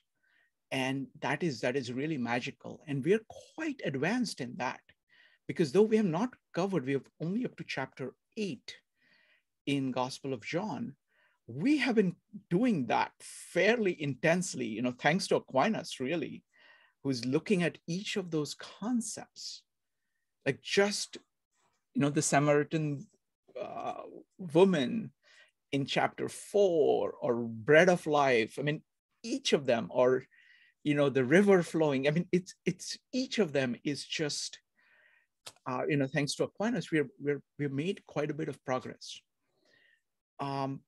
Comparatively, we are just getting started with Gita, partly because I have struggled to come up with a format, because I recognize right from the beginning that the Indian mind, there is a distance between the Indian mind and the Western mind. And I was interested in actually trying to communicate to the Western mind what the Indian mind is like. Now, I am a very odd person in this. I have a very odd context here. On one hand, I'm from India. So whatever you have, whatever parts that you are fully integrated, the parts that are fully integrated with you as of Bible are also integrated with me from the Indian thought. So I have the Indian mind in me. At the same time, I've been in America and I've not been focused on Indian thought. So going back and looking at Gita is it's a very odd experience. On one hand, there is very deep familiarity. And on the other hand, it's completely new. And that's a very powerful combination, because the newness lets you notice some things which you would never notice otherwise, because you're too familiar. You just rattle it off. At the same time, once you have noticed something, because of its newness, my ability to figure out what is actually going on behind that is quite good, because I have the cultural context. So it's a very interesting kind of combination. Secondly, I think I'm very fortunate to meet my friend Yogeshwar, who brings a far greater understanding and study on his own. He too is a seeker. He's also getting started, like me, on this topic. And we have a very good interaction, because both of us are trying to learn. And so it's wonderful to be able to go back and forth. And I'm finding that is inspiring me to learn even more. I have to also tell you that I've found somebody who is an equivalent of Aquinas, and that is Nanishwar. He's a contemporary of Aquinas. His achievement was to make Gita accessible to common person who couldn't read. Okay, that's what he did, and he did successfully.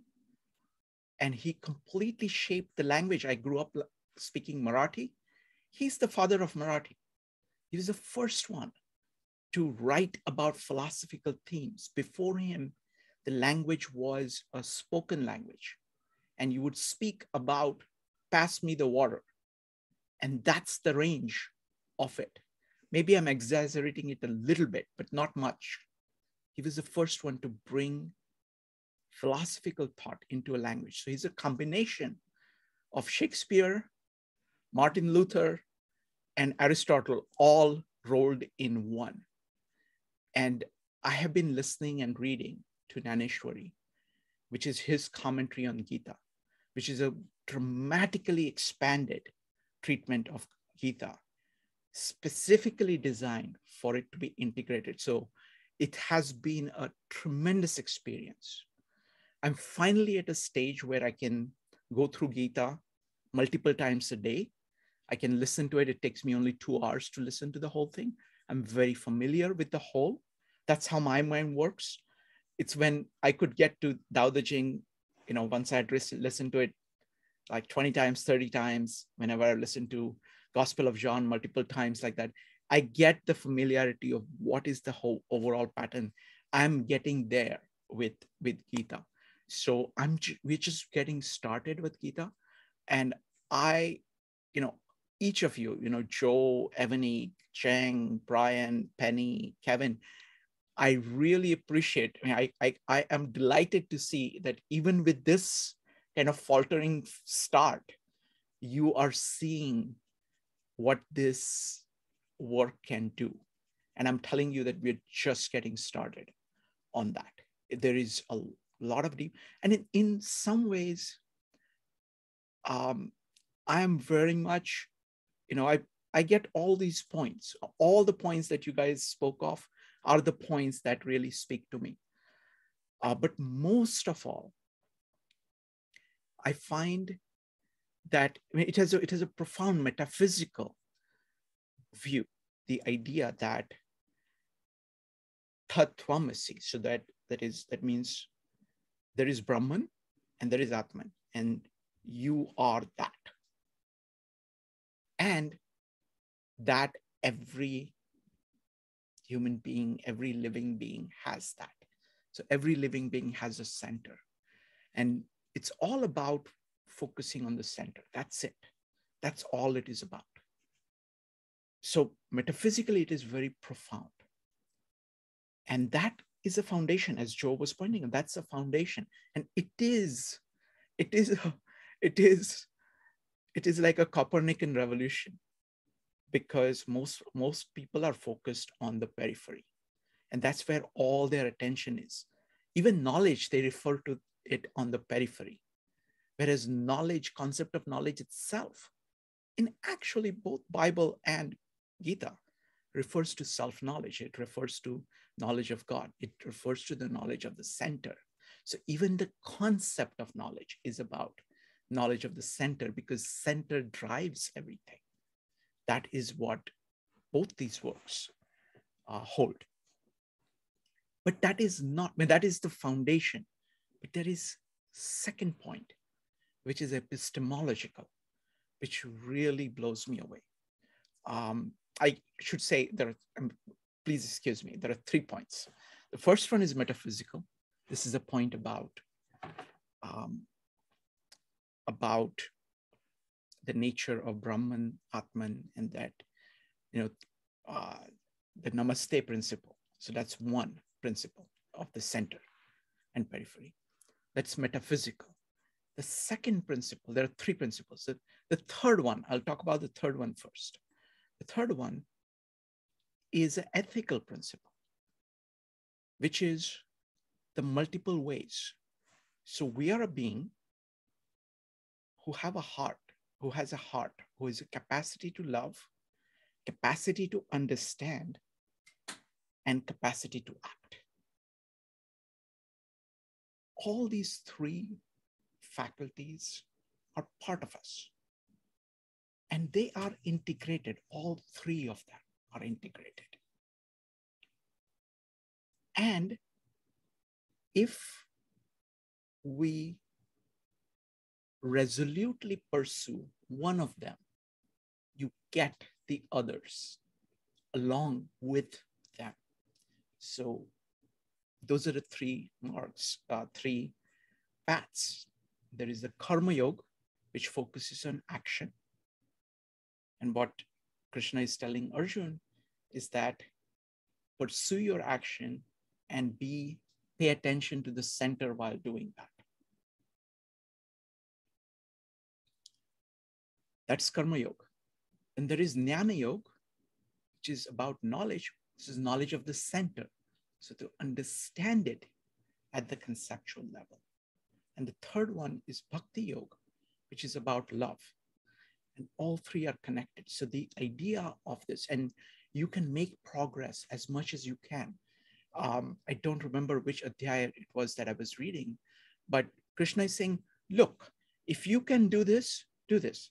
If you find that difficult, do this. If you find that difficult, you do this.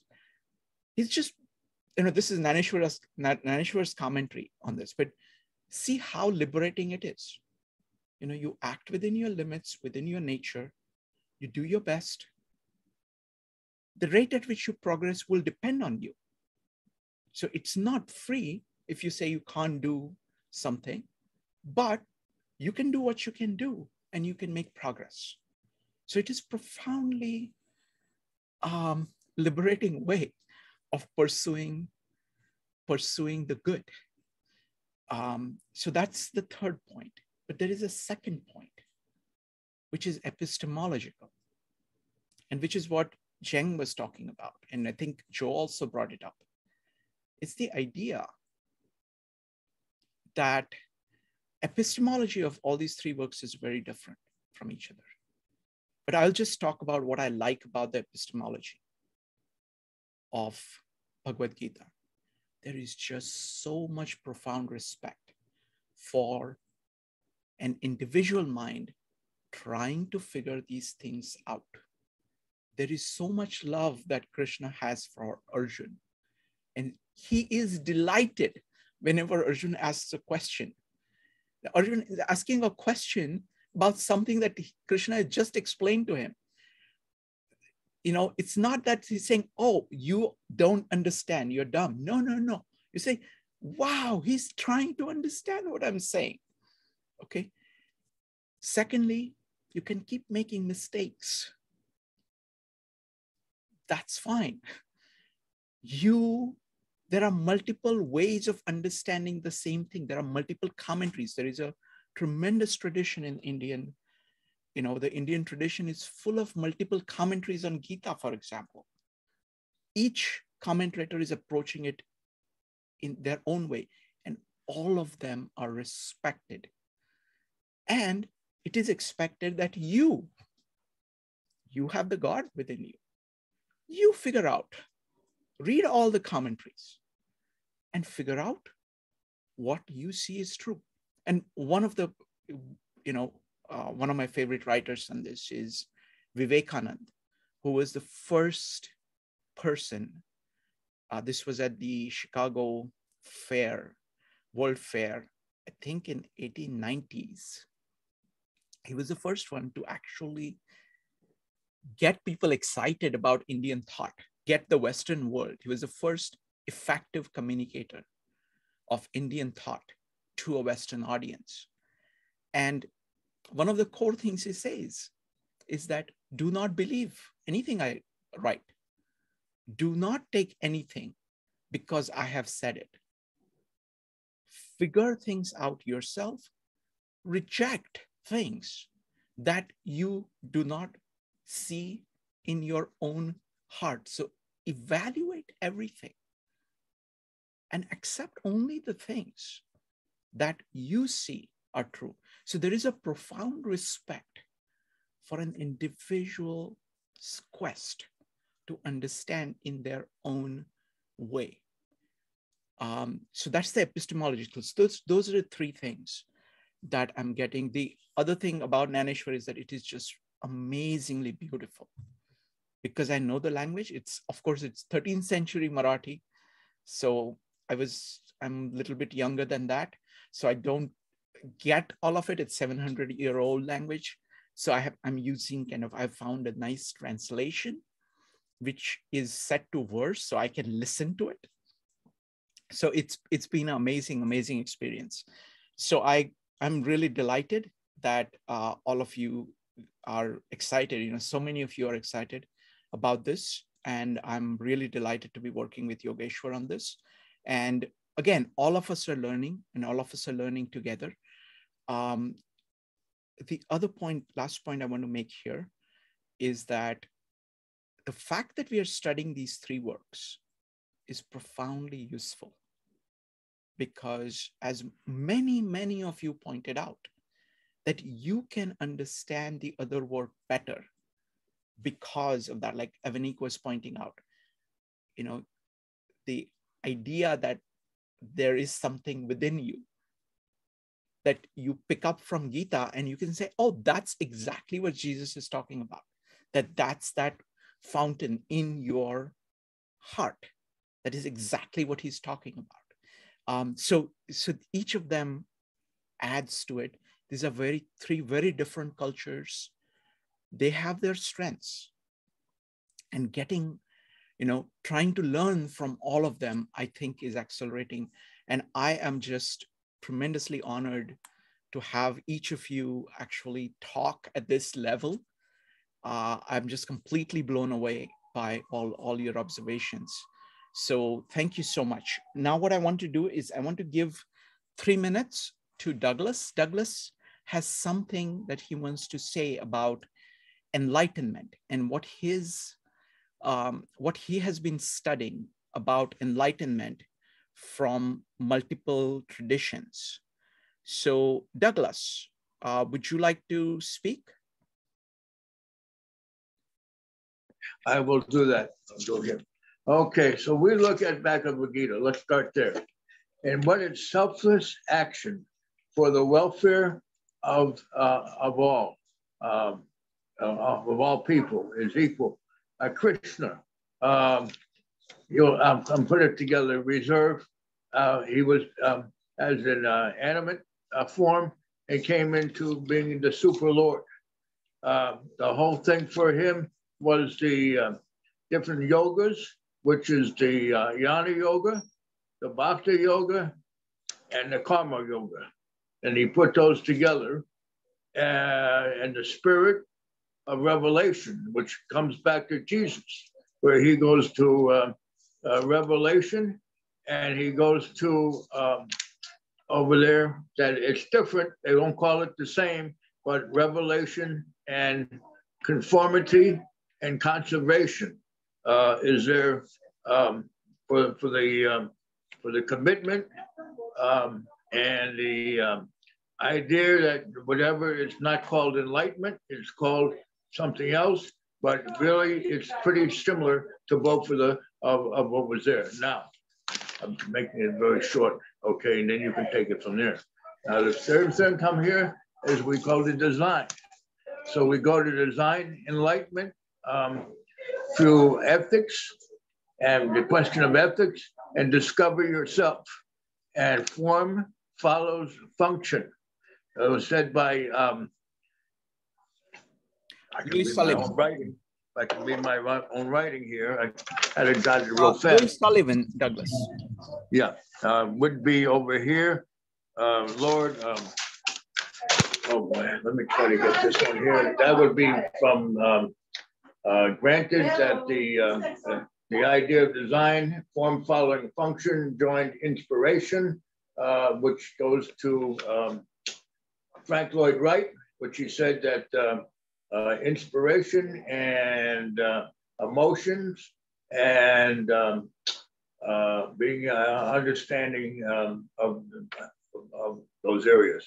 And then you have Tao was profound within all the Zion, Xian, the Taoist Academy, in action, or specifically harmony, and not only harmony, but for the whole person. So the Tao, which means that too. Now, the last thing here that I put together, and I put it together fast, you can probably go on that after, would be harmony. The ultimate of life is harmony. And they were saying surrender. In other words, surrender to fate. But harmony, the big thing is harmony of life, that they all cater to. So it's harmony, and the idea that improvement can be made, and selflessness, and that we need to be able to, from what it says here, to pretty much get together on the idea of bringing nature. Nature was a very important part on all of them, including the one on the building over there. Thank you. It's a lot of work. Anyways, I hope that you can take it further than I just did. Thank you, Douglas. All right, thank you very much. Thanks. All right, folks. So this has been an amazing meetup. I think we managed to cover a lot of ground.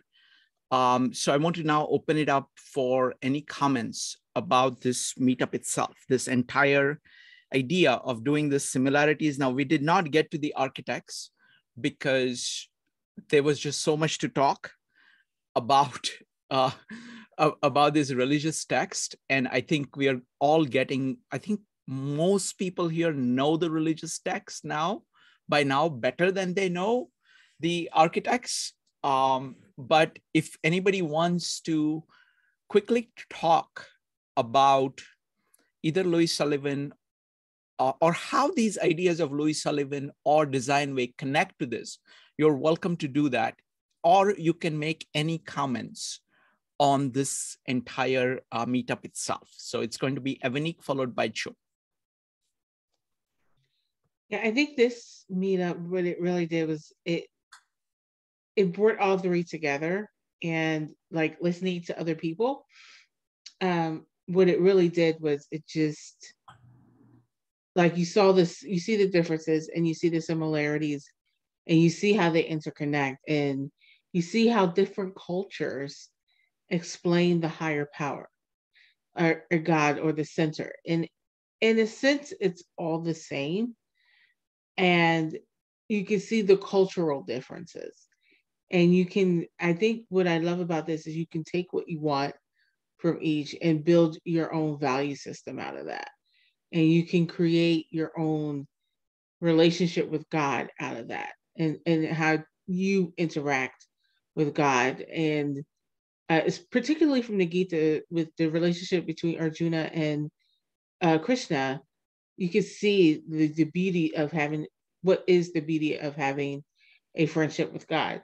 I think Louis Sullivan and Design Way, I think, I don't know if I would compare those two, but I think from Louis Sullivan, what I get, and what I got from him is that he saw the beauty in work, which is kind of linked to the Gita, where it talks about, doing the work. I think it's the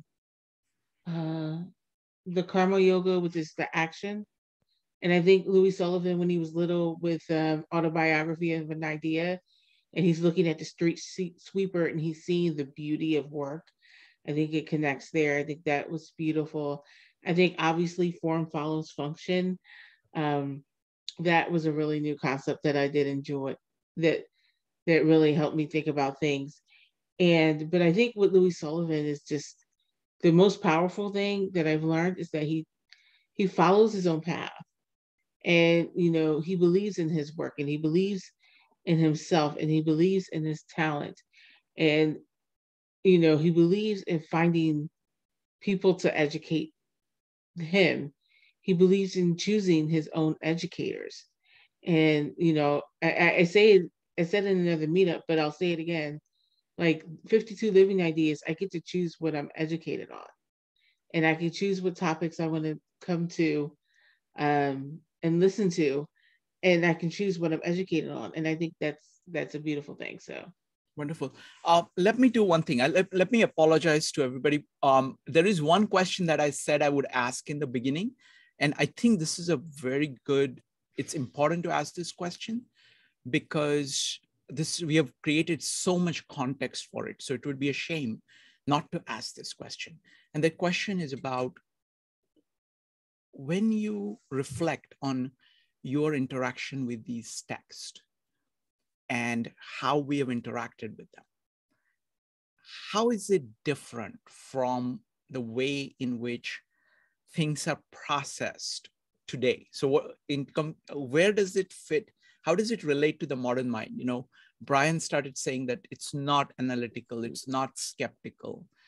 What do these religious texts as a whole and the way we are interacting with them, how is that different from the way in which most people think today or you thought? You know, I want to ask about that first. So we can keep the architects aside for now. Just that question of, you know, what is this doing for you? I'm going to call on, so go ahead and type ! If you'd like to share on that first. Joe, what do you think? That's a great question. I think we should really quickly do another meetup on the three architects. That's all. We can do that. Yeah. Yeah. Mm-hmm. So how does it differ from the modern mind? I think the modern mind very much deals with the true and the real, and you know that it actually is it's a much more analytical mind, and I think it doesn't necessarily think about the ideal in the way that these three texts do. And I think that the lessons that are taught in these three texts are critical to understanding the world and human nature. And I don't think the modern mind necessarily always appreciates that. That's a great point. Basically, what you're saying is that all these three texts focus on virtue. They focus on, you know, right. It's all about virtue. In you know, it's a partly that it's a metaphysical idea of the center, and then how do you act from the center and to the center, which is what virtue is. Each of them, you know, use different words for it, but it's all comes down to that, I think. Yeah, and the importance of myth in our culture. I mean, the mythos culture. I think that sometimes that's completely overlooked when we only think of things in rational terms. So that for me, these texts are very important in that they expand my thinking, and they also allow me to ask different questions, deeper questions, more probing questions. Specifically, I'd say related to, you know, if you're asking me something along the lines of my ethics, but I can come up with an ethical framework. But, you know, virtue is a little bit, it's something different. It's something in the way it's being proposed here and the way these three texts talk about it. It's something much deeper. So that's my answer to that question. Wonderful. Thank you. Next up is Jen. Yeah, I think you know, we study Nietzsche mentioned God is dead. I think the current social problem most likely because people lost religion, and there's no spiritual replacement. And the focus modern world is too much on rational physical world, but people's life or needs much more than that. I think that's the current crisis in the society, because people kind of lost. And just like you mentioned, center, periphery, and it seems the society focuses too much on outside, you know, the material achievement, the recognition, you know, the pleasure, the look, you know, the advertisement. It's all about periphery, nothing about the center. It's like how you see yourself, how you develop your true self. There's nothing seems developed on that. So I think that's what we lost in this society. And I was thinking we should have a new religion, maybe in spirituality, you know. How can we build that? I think this is a good starting point. You know, if we look, and I remember I mentioned Jordan Peterson we studied, and he tried to use religion, you know, Western religion replace the old one. I said, doesn't work. You use a new bottle, put old wine. It's still the old wine. You need to mix all the wine, make a cocktail. That's what you're trying to do, a new cocktail, because we are living in a universal international world. We have people from different cultural backgrounds, and we have a lot in common than we think. And we all have spiritual needs. So we need to create this new spirituality with tradition, all kind of tradition mixed together, new cocktail spirituality. That's my agree to that. Thank you. Next up is Kevin. Yes, thank you. I think the spiritual piece, we kind of far from the ancient time, and the whole concept got less important with it should be, and we focus on more materialistic, and for example, another challenge is we use internet. Even from the industrial revolution for ourselves, we got a benefit. We can see it. We can drive a car. What's the pollution, air change? That's a too big concept. How about for our personal self, social media, even Meta? Thank you. I can live use 3D or 4D goggle, live my own world, but very spiritual for your own. Thank you. Thank you. Thank you, Kevin. All right, folks, this was amazing meetup. I think this was just great.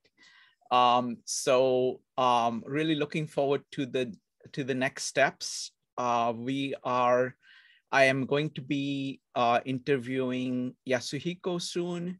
Really looking forward to that.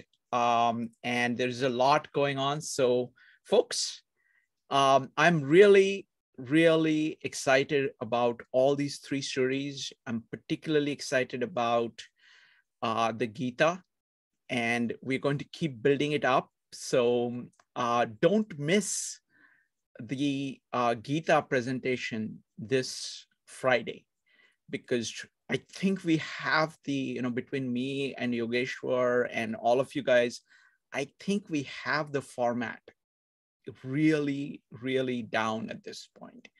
And I think it's just going to be getting better and better from now on. So just don't miss any of the Gita meetups. And if you miss them, go ahead and watch them on YouTube videos. All right, folks, thank you very much. See you soon. Bye.